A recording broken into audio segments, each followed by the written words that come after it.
ऐसे मान के चलो आप। लॉजिकल गेट्स में होता है ना, वैसे उस टाइप के क्वेश्चंस ऐसे होते हैं। मतलब एग्जैक्टली उन्होंने ऐसा सोच के लिखा है वो नहीं पता, सिंपली कैसे करते हैं जो हमने अभी किया वैसे। बट अगर वैसे ना समझ में आए तो हम लॉजिकल डायग्राम से भी कर सकते हैं। एंड का मतलब मल्टीप्लिकेशन, और means addition, true means one, और फॉल्स मीन्स जीरो। ठीक है, अब मैं यूज करके देखता हूँ। डिस्क्लेमर यहाँ पे ये है कि ऐसा आवश्यक नहीं है कि उन्होंने लॉजिकल गेट से ये क्वेश्चन बनाया है, वो मैं एक बार समझाने के लिए बता रहा हूँ। सिंपली करना वैसे ही है जैसे हमने पहले किया है, इससे आपको समझने में थोड़ी आसानी हो सकती है। उसने बोला है कि if P is true then Q and S are true. यानी कि पी अगर ट्रू है, यानी कि पी वन है, तो क्यू और एस भी क्या होंगे, वन गुणा वन होंगे। एक गुणा एक कितना होता है, एक। तो दोनों साइड में बात सही होगी। ठीक है,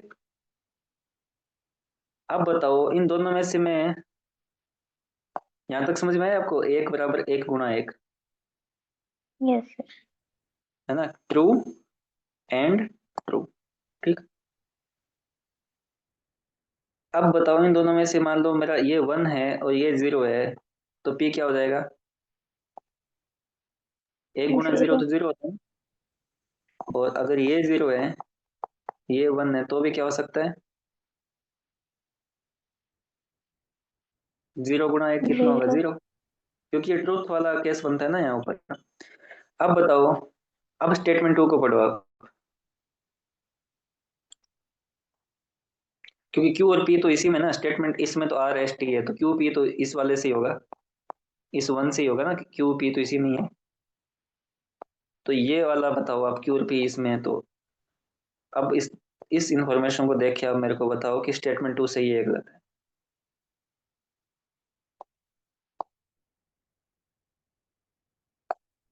इसमें लिखा है Q is true, Q is true मतलब क्यू इज वन, तो क्यू वन यहाँ भी है, क्यू वन यहाँ भी है। देन पी इज ट्रू, यानी पी भी वन होगा। यहाँ तो वन है बट यहाँ क्या है, जीरो भी हो सकता है। जीरो भी हो सकता है, इसलिए स्टेटमेंट गलत है ना। इसका तो लिंक इसी से है ना, इस सेकंड वाले से तो है ही नहीं, इसमें आर एस टी आता है। तो ये समझ में आया आपको यहाँ तक। Yes sir. अब इसको सेकंड स्टेटमेंट को देखते हैं। इसमें if R and S are true, if R and S are true then T is false. यानी कि आर वन है, एस गुणा वन, तो ये जीरो आता है, फॉल्स मतलब जीरो, मतलब निगेशन का केस बनता है। इसका जस्ट उल्टा ही। If R and S are true then T is false and, यानी कि वन गुणा वन वन आएगा, एक गुणा एक को करते हैं तो कितना आता है, एक। तो हमें इसका उल्टा लिखना है यहाँ पे, यानी एक का उल्टा, उल्टा कोई ऐसे सिंबल भी लगाते हैं, तो कितना आएगा, जीरो। ऐसा गिवन है, ये तो गिवन है, तो गिवन इन्फॉर्मेशन को ट्रू मानना है। यानी कि मैं अगर दो ट्रू को मल्टीप्लाई करूंगा तो मेरा आंसर जीरो आना चाहिए, एक को एक से करूंगा तो जीरो आना चाहिए। तो इट मीन्स अगर मेरा यहाँ पे जीरो होगा तो यहाँ पे एक हो जाएगा। यानी कि अगर मैं एक गुणा जीरो करूँ तो कितना होगा, एक गुणा जीरो कितना होता है, वैसे वन इंटू जीरो जीरो, होता है, इस केस के हिसाब से वन होगा। यहाँ वन होगा। जीरो गुणा वन करूंगा तो क्या होगा, तो भी वन होगा। और जीरो गुणा जीरो कर दूंगा तो, तो भी वन होगा। ये गेट्स में ऐसा होता है, जो लॉजिकल गेट्स बनते हैं मैथ, जिनका ऑप्शनल मैथ है उनको शायद पता होगा, तो वहां पे तो ये बहुत काम आते हैं। ठीक है, क्वेश्चन भी मुझे उस टाइप का दिख रहा है बट मैं तो दावा नहीं कर सकता ना। अब इस इंफॉर्मेशन को देखो, जिन्होंने गेट्स पढ़े हैं उनके लिए इजी हो जाता है। अब इस इंफॉर्मेशन से हम क्वेश्चन करते हैं। इस स्टेटमेंट में देखो टी पी आर है ना, टी और आर तो है कम से कम।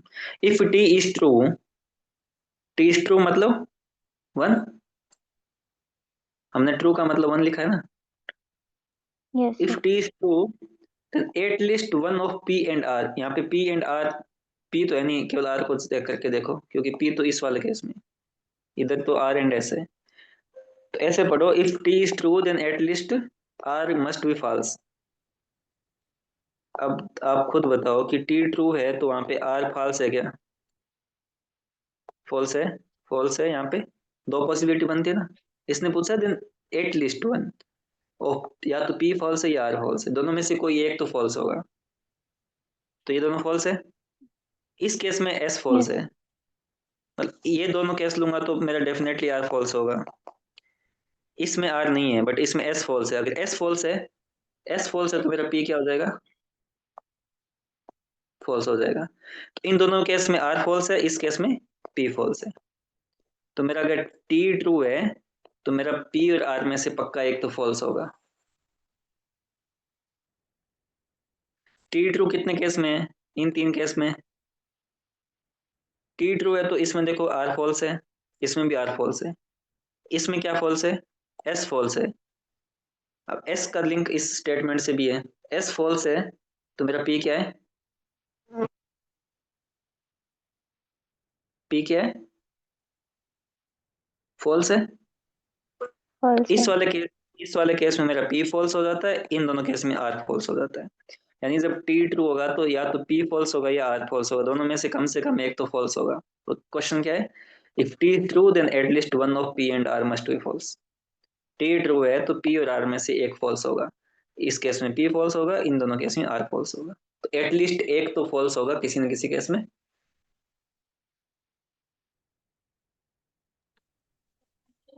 क्योंकि जब टी फॉल्स होता है, सॉरी टी ट्रू होता है, तो या तो फिर मेरा पी फॉल्स होता है या फिर मेरा आर फॉल्स होता है। तीनों ही केस में, एक में पी फॉल्स होता है, दो में आर फॉल्स होता है। यहाँ क्या लिखा है? At least one of P and R must be false.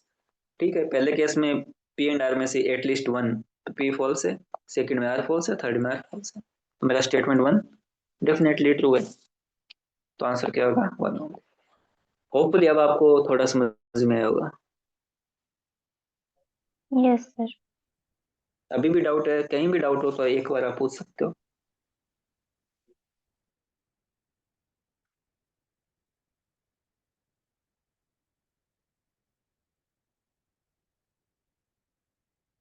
ना आप इससे करोगे तो शायद बेटर होगा, जल्दी होगा क्वेश्चन।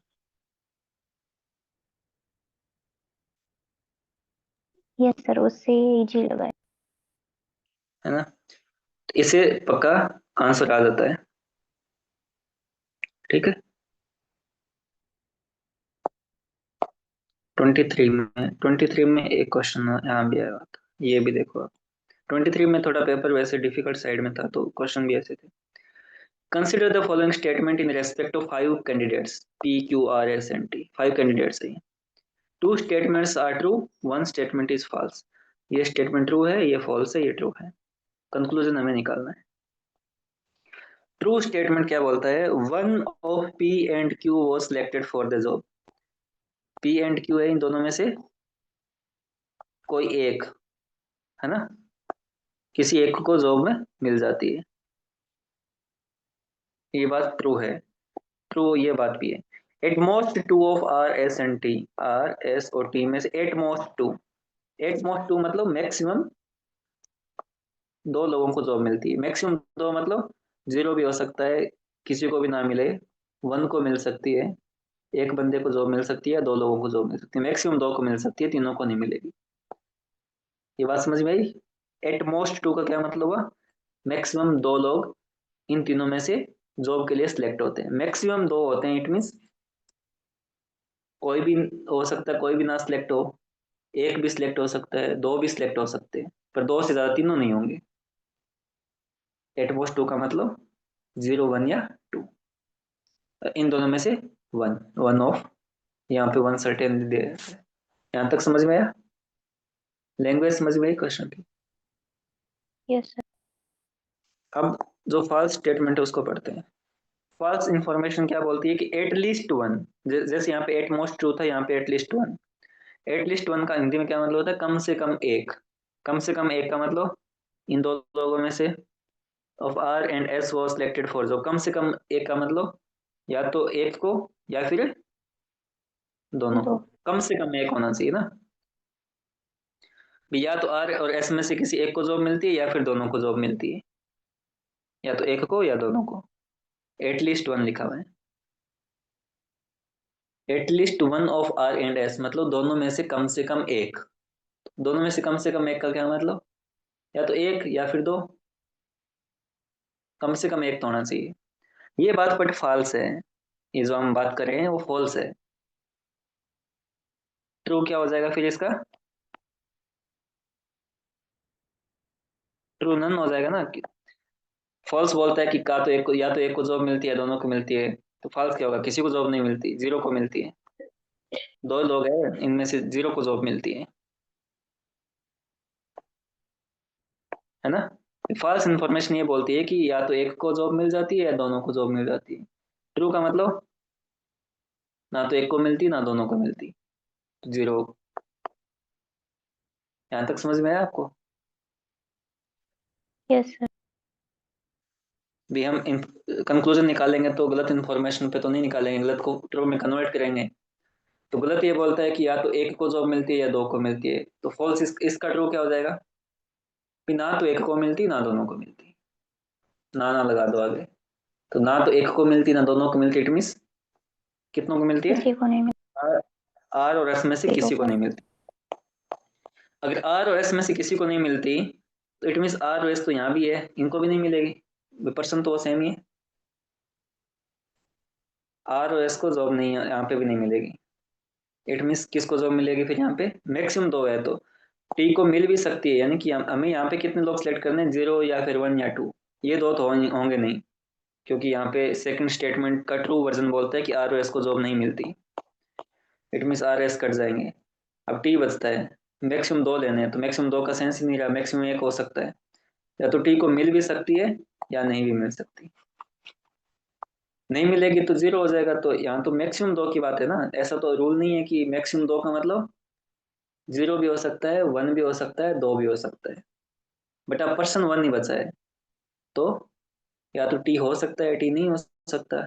या तो जीरो, जीरो मतलब किसी को नहीं मिली, तीनों को नहीं मिली, और या फिर वन को मिलेगी यानी टी को मिल जाएगी।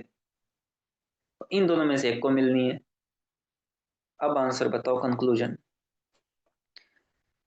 S was selected for the job.